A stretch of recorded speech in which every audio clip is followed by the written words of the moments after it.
दोस्तों, आज मैं आपके साथ विलियम वॉकर की बुक थॉट वाइब्रेशन की कंप्लीट समरी शेयर करने जा रही हूँ।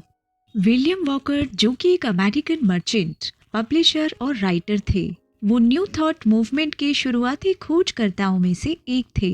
इस बुक को समझना इसलिए और भी इम्पोर्टेंट हो जाता है क्योंकि इस बुक के बाद ही रॉन्डा बर्न ने द सीक्रेट बुक को लिखा था।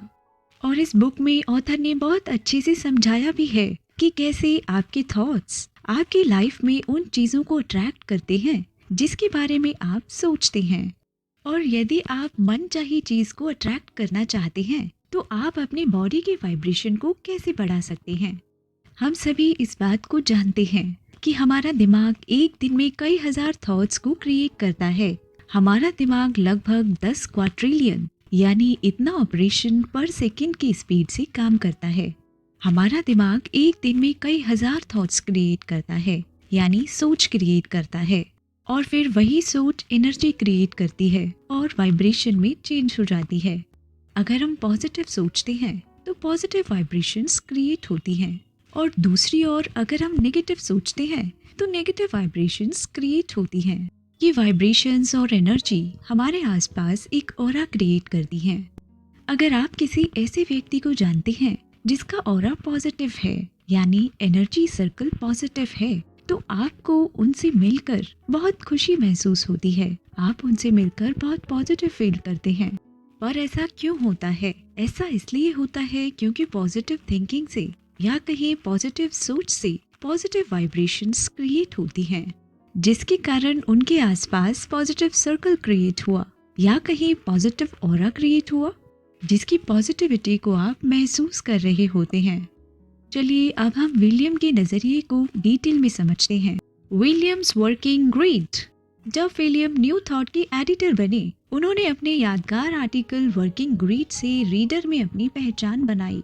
इसकी पावर और स्टेटस इतना बड़ा है कि इस आर्टिकल को अक्सर थॉट वाइब्रेशन और उनकी सभी बुक्स में इंट्रोडक्शन के रूप में शामिल किया जाता है। इसकी शुरुआत कुछ इस तरह से होती है। ऑथर कहते हैं, मेरा मानना है कि इस दुनिया की सभी शक्तियों में सबसे पावरफुल मानव मन है, और उस दिमाग में जो सबसे ज्यादा शक्तिशाली होता है वो है उसके थॉट्स। और जो इंसान अपने थॉट्स की शक्ति को, अपने थॉट्स की पावर को सही से यूज करना जानता है, वो जो चाहे उस इच्छा को, उस विश को हकीकत में बदल सकता है। और ऑथर का मानना ये भी है कि सिर्फ उस इंसान का शरीर उसके दिमाग से कंट्रोल में नहीं है, बल्कि वो पॉजिटिव थॉट्स की हेल्प से अपने इन्वायरमेंट, लक और अपनी सिचुएशन को बदलने की ताकत रखता है। ऑथर का मानना है, आई कैन और आई विल एटीट्यूड ही उस इंसान को सफलता की ओर लेकर जाता है, जो आई कांट, मैं नहीं कर सकता वाले लोगों को एक मैजिक की तरह लगता है। थॉट्स आर थिंग्स, यानी आपके विचार ही वस्तुएं हैं। लॉ ऑफ अट्रैक्शन और आपके विचार की दुनिया ही उस चीज को अट्रैक्ट करती है जो आप चाहते हैं या जिससे आप डरते हैं। इस दुनिया की सभी चीजों में एक इन्फिनाइट पावर है, यानी अनंत शक्ति है। हम ग्रेविटेशनल लॉ को अच्छे से जानते हैं, जो सभी चीजों को पृथ्वी की ओर आकर्षित करता है, लेकिन हम उस शक्तिशाली नियम को नहीं जानते हैं जो हमारी इच्छाओं और डर को हमारी ओर खींचता है, जो हमारी लाइफ को बनाती है या बिगाड़ती है। What are thought vibration?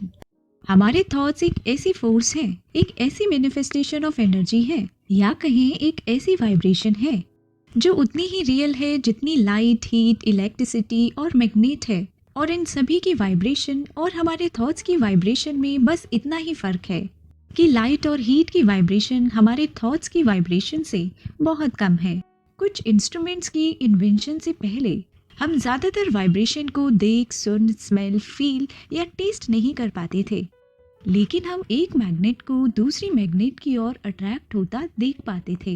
हालांकि इन दिनों हमारे पास एक्सपेरिमेंट्स हैं, हम उन वाइब्रेशंस को मेजर कर सकते हैं जिसमें हमारा इंटरेस्ट है, और इसके अलावा हम उनके बिहेवियर का पता लगा सकते हैं और इस्तेमाल कर सकते हैं। थॉट वाइब्रेशन के साथ भी कुछ ऐसा ही है।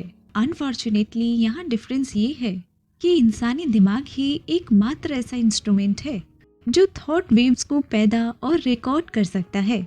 ऑथर ने कहा है कि उनका मानना है कि इंसानियत ऐसी चीज को बनाने के कगार पर है जो थॉट वाइब्रेशन को पकड़ सके और रिकॉर्ड कर सके।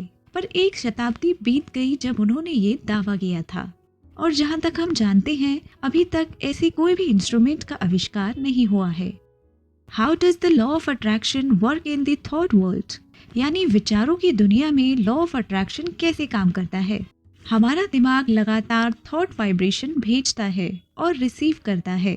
इसके अलावा एक मैग्नेट के अपोजिट हमारा दिमाग सिर्फ उसी तरह के थॉट्स को रिसीव करता है जिस तरह के थॉट्स को ये भेजता है। दूसरे शब्दों में, अगर आप लव की थॉट वाइब्रेशन को भेजते हैं तो आपको दूसरों से लव की वाइब्रेशन वापस मिलेंगी, जो आपको प्यार के सफर पर ले जाएगा, और आप खुद को ऐसे माहौल और हालातों में पाएंगे जो बिल्कुल आपके ख्यालों जैसा होगा, और उन लोगों के बीच जो आपको वापस प्यार देंगे। दूसरी तरफ नफरत और जेलिसी के ख्याल हमें दूसरे लोगों के ऐसे ख्यालों तक ले जाते हैं। ऐसी सिचुएशंस बनती हैं जहां हमें ऐसे ख्यालों के बदले ऐसे ही ख्यालों का सामना करना पड़ेगा। ऑथर लिखते हैं, थॉट वर्ल्ड में लाइक ही लाइक को अट्रैक्ट करता है। As you sow so shall you reap, जैसा आप बोएंगे वैसा ही आप पाएंगे। अगर आपको इसे समझने में प्रॉब्लम हो तो आप मार्कोनी के वायरलेस इंस्ट्रूमेंट के बारे में सोच सकते हैं। जैसे कि रेडियो जब थॉट वाइब्रेशन पब्लिश हुई थी तो ये कुछ नया सा था, पर आजकल ये इतना पुराना और बीते जमाने का है कि हमें ये बताने की जरूरत भी नहीं है कि रेडियो कैसे काम करता है। आपका दिमाग एक रेडियो ट्रांसमीटर की तरह काम करता है, जो हजारों वाइब्रेशंस में से सिर्फ उस वाइब्रेशन को रिसीव करता है जिसकी वाइब्रेशन आपके थॉट की वाइब्रेशन के बराबर है। इसलिए नेगेटिव सोचने वाले लोग अपनी लाइफ में सिर्फ नेगेटिव चीजों को अट्रैक्ट करते हैं, और पॉजिटिव सोचने वाले लोग आधे खाली ग्लास को भी आधे भरे हुए ग्लास के रूप में देखते हैं। सीक्रेट ऑफ द माइंड, यानी मन का रहस्य। हर इंसान के पास दिमाग है, लेकिन साथ ही साथ उसके पास कई सारी मेंटल फैकल्टीज हैं, यानी मानसिक क्षमताएं हैं, और वो इंसान अलग अलग मानसिक क्षमताओं में काम करने के योग्य है। और हर कोई मेंटल एफर्ट की दो अलग लाइंस पर काम करने के योग्य है। इन दोनों फंक्शंस को अलग करने की कोई अलग लाइन नहीं है, और ये दोनों लाइंस इस तरह से मिल जाती हैं जैसे स्पेक्ट्रम के रंग आपस में मिल जाते हैं। एक्टिव एफर्ट वो थॉट वाइब्रेशन है जो आप भेजते हैं, और ये आपके विश से कंट्रोल होता है। एक्टिव एफर्ट हमेशा फ्रेश और नया होता है, ये चीजें क्रिएट करता है, चीजें बनाता है। जबकि पैसिव एफर्ट वो थॉट वाइब्रेशन होता है जो या तो किसी दूसरे के दिमाग का एक्टिव एफर्ट हो, या किसी दूसरे के दिमाग का थॉट वाइब्रेशन हो, या फिर वो आपके एंसेस्टर्स के थ्रू दिया गया थॉट भी हो सकता है, यानी आपके पूर्वजों के थ्रू दिया गया थॉट भी हो सकता है। एक्टिव एफर्ट का रिजल्ट होता है, ये कुछ नहीं करता एक्सेप्ट ऑर्डर और सजेशन मानने के। एक्टिव फंक्शन वाइब्रेशन भेज सकता है, और पैसिव उन्हें रिसीव कर सकता है, और इसी फंक्शन को आपको आगे बढ़ाना है। अगर आप अपने ख्यालों की पावर को बढ़ाना चाहते हैं और किसी के ख्यालों का गुलाम नहीं बनना चाहते। The secret of the will, जब भी आपको ऐसा लगे कि आपकी इच्छा शक्ति लो हो रही है, आप लो फील कर रहे हैं, तब आप अपने फोकस को सिर्फ हायर लेवल पर लगाएं और उससे प्रेरणा लेने की कोशिश करें। अब जो टेक्निक मैं आपके साथ शेयर करने वाली हूँ उससे आपको बहुत हेल्प मिल सकती है। जब भी आपको ऐसा लगे कि आप बहुत ज़्यादा परेशान हैं और अब आप इसे ज़्यादा टॉलरेट नहीं कर सकते, तब आप सिर्फ ये याद रखें कि आप कौन हैं और अपने नेगेटिव फीलिंग से ऊपर उठने की कोशिश करें। जब आप डरा हुआ महसूस करते हैं तो याद रखें कि रियल सेल्फ किसी से नहीं डरता है और साहस देता है। उसी तरह जब आप जेलिसी महसूस करें तो आप अपने हायर नेचर के बारे में सोचें और उसे हंसी से साइड कर दें। ये सभी इमोशंस जैसे जेलिसी, नेगेटिविटी और किसी की निंदा करना आपको सोचना चाहिए कि ये सारी नेगेटिव फीलिंग्स आपके योग्य नहीं है। इस तरह के नेगेटिव थॉट्स को खुद पर कंट्रोल करने से रोकने की कोशिश करें, और ये आपके सब्जेक्ट्स होने चाहिए, ना कि मास्टर्स। आपको इनसे दूर रहना चाहिए, और ऐसा करने का एक ही तरीका है, और वो है इस तरह के ख्यालों से, इस तरह के थॉट से खुद को बचा लेना जो चीज़ों को अपने अकॉर्डिंग चला रहे हैं। शुरुआत में आपको कुछ डिफिकल्टीज का सामना करना पड़ सकता है, लेकिन आपको वो सेटिस्फेक्शन मिलेगी जो सिर्फ अपने स्वभाव के निचले हिस्से पर जीत कर प्राप्त की जा सकती है। आप बहुत लंबे समय से गुलाम बनकर रह चुके हैं, पर अब वक्त है खुद को आजाद करने का। पर इसमें मेहनत लगेगी, लेकिन इसे समझदारी से किया जा सकता है। कोई फर्क नहीं पड़ता कि वो आपको क्या सिखाते हैं, लेकिन आपका दिमाग आपकी इच्छा से ही जुड़ा हुआ है। एक इंसान की असली ताकत उसकी अवेयरनेस से आती है कि मैं दिमाग का मालिक है और जो भी नेगेटिव है वो बुरा है, वो सब दिमाग की गड़बड़ का नतीजा है। अपनी इच्छा शक्ति को कंट्रोल करें और फिर आप अपनी पोटेंशियल की पावर को काबू कर पाएंगे। एक बहुत ही अच्छी एक्सरसाइज है और वो है कि आप डेली एक बिना मर्जी का काम करें। आप हर रोज एक मंथ तक कोई भी अच्छी चीज खुशी से कर सकते हैं, लेकिन खुशी ना देने वाली चीज को करने के लिए इच्छा शक्ति लगती है। और ऐसा काम आपको करना ही चाहिए जिसमें आपकी इच्छा शक्ति लगे, क्योंकि इससे आप में वैल्यूएबल डिसिप्लिन आएगा। एक मंथ के लिए जरूर ट्राई करें, इससे आप जानेंगे कि ये कहाँ से आती है। अगर आप ये नहीं कर पाए तो थॉट वाइब्रेशन आपके लिए नहीं है। ना आपके पास इच्छा शक्ति है, ना ही आप चाहते हैं, और आप जहाँ हैं वहीं रहने और वीक बने रहने में सेटिस्फाई है। थॉट वाइब्रेशन उतना ही रियल है जितना कि हीट और लाइट की वाइब्रेशन। हमेशा एक मैग्नेट दूसरे मैग्नेट को अट्रैक्ट करती है। कैसे और क्यों? क्योंकि वो लोग वाइब्रेशन नहीं देख सकते थे जिनसे अट्रैक्शन होता है। सेम थॉट वाइब्रेशन पर भी लागू होता है। ये एग्जिस्ट करते हैं, काम भी करते हैं। हालांकि इन वाइब्रेशंस को प्रोड्यूस और रिसीव करने वाला ऑर्गन सिर्फ दिमाग ही है।